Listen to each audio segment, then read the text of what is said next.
திமுகவிலிருந்து அழகிரி நீக்கப்பட்டாலும் அவரது வழியை பின்பற்ற இருப்பதாக ஆதரவாளர்கள் ஆவேசத்துடன் தெரிவித்துள்ளனர். அடுத்த கட்ட நடவடிக்கை குறித்து அவர்கள் ஆலோசித்து வருகின்றனர். வரும் 30ஆம் தேதி மதுரை ராஜா முத்தையா மன்றத்தில் நடக்க உள்ள அழகிரியின் பிறந்தநாள் விழாவிற்கான ஏற்பாடு தீவிரமாக நடந்து வருகிறது. விழாவிற்கான பந்தல் மற்றும் அலங்கார வளைவுகள் அமைக்கும் பணியில் அழகிரியின் ஆதரவாளர்களும் திமுகவினரும் மும்மரமாக ஈடுபட்டு வருகின்றனர். இந்நிலையில் திமுகவின் அடிப்படை உறுப்பினர் பொறுப்பு உள்ளிட்ட அனைத்து பொறுப்பிலிருந்தும் அழகிரி நீக்கப்பட்டிருப்பது அவரது ஆதரவாளர்களை கடுமையாக அதிர்ச்சியடைய செய்துள்ளது. கட்சி மேலிடத்தின் இந்த நடவடிக்கை மிகுந்த வேதனை அளிப்பதாகவும் உரிய காலத்தில் ஸ்டாலின் மற்றும் அழகிரி இருவரையும் ஒருங்கிணைத்து செயல்பட நடவடிக்கை எடுக்க வேண்டும் என்றும் அவர்கள் கேட்டுக் கொண்டனர். திராவிட முன்னேற்ற கழகம் என்பது பெரிய இயக்கம்.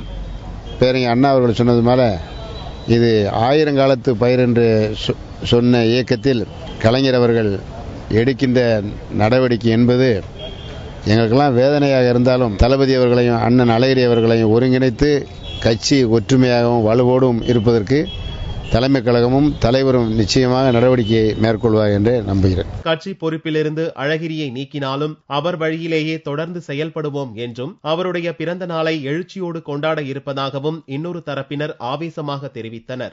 அஞ்சானஞ்சன் அண்ணன் அழகிரியால் உருவாக்கப்பட்டவர்கள் நாங்கள். அவர் எந்த வழியோ அதே வழியில் நாங்கள் பின்பற்றுவோம்.